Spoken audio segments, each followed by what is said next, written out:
حضرت معاویہ رضی اللہ تعالیٰ عنہ کو بلوانے کے لیے ابن عباس کو بھیجا.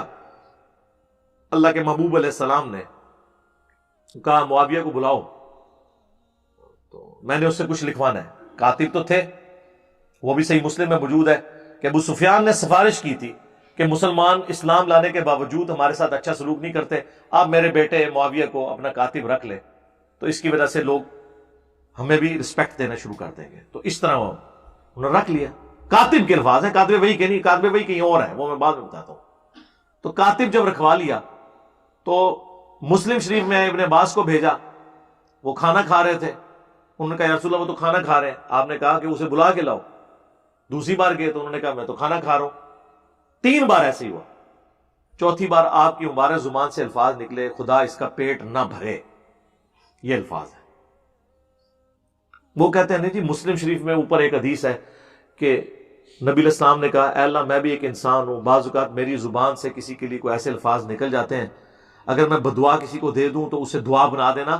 تو یہ حضرت معاویہ کو دعا دی تھی، بیسیکلی ہے بدعا تھی لیکن دعا بن کے لگی. ہم کہتے ہیں وہ حدیث آپ ذرا غور سے پڑھیں. اس حدیث میں الفاظ ہے کہ اے اللہ میں اگر کسی کے بارے میں ایسی بات کر دوں اور وہ اس کا اہل نہ ہو، ورنہ تو حضور کی ساری دی ہوئی بدوائیں دعائیں بن جائیں گی، پھر تو حضور کو بدعا دینی ہی نہیں چاہیے. پھکی والا جواب ہے. اگر وہ اہل نہ ہو تو اسے دعا بنا دے، اور اگر اہل ہوگا تو بدعا لگے گی. تو ہم محدثین سے ہی پوچھ لیتے ہیں کہ یہ کیا تھا. اگر یہ کہتے ہیں نا کہ دعا بن گئی تھی تو ہم پھر بتاتے ہیں دعا کیسے بنتی ہے. اگر یہ دعا ہے نا تو صحیح بخاری میں موجود ہے، انس ابن مالک کہتے ہیں مجھے نبی علیہ السلام نے دعا دی تھی کہ تیری اولاد کثرت سے ہو. میں 100 سے زیادہ اپنی اولاد میں سے لوگ دفن کر چکا ہوں. 120 سال کی عمر میں فوت ہوئے آلموسٹ. تو یہ دعا نظر آ گئی نا کثرت اولاد کی. تو اتنی کثرت سے ہوئی کہ 100 زیادہ دفنائے ہیں، تو اور بچے کتنے ہوں گے؟ جبکہ چھوٹی عمر میں شادیاں ہو جاتی تھی اس وقت، اور 1 سے زیادہ لوگ شادیاں عرب کے کلچر میں کرتے تھے. تو دعا نظر آئی نا. اب یہاں پہ اس دعا کی اگر یہ دعا بنی ہے نا، پھر یہ ہوگا کہ حضرت معاویہ رضی اللہ تعالیٰ عنہ ایک لقمے لگاتے تھے تو ان کا پیٹ بھر جاتا تھا.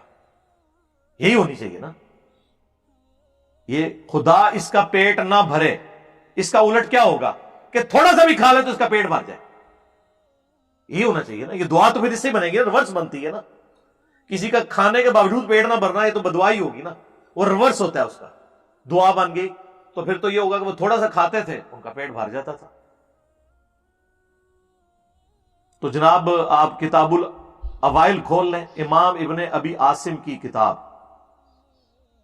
یہ پہلے 300 سال میں مسلمانوں کے بڑے محدثین میں سے، اہل سنت کے ائمہ میں سے، انہوں نے باقاعدہ وہ ساری روایتیں جمع کی ہیں کہ کتاب الاوائل کہ جو جو کام پہلی دفعہ ہوئے اس میں انہوں نے یہ بات بھی نقل کی کہ اس امت میں سب سے پہلے جس نے بیٹھ کے خطبہ شروع کیا وہ حضرت معاویہ رضی اللہ تعالیٰ عنہ تھے، کیونکہ ان کا پیٹ بھر چکا تھا چربی کی وجہ سے. اور یہ روایت المصنف ابن ابی شیبہ میں بھی موجود ہے. تو پریکٹیکلی ان کا پیٹ بڑا ہو گیا تھا، وہ کھڑے ہو کے خطبہ نہیں دے سکتے تھے. کھڑے ہو کے خطبہ دینا سنت ہے جو میں ان کو بیٹھ کے ممبر پہ خطبہ دینا پڑتا تھا.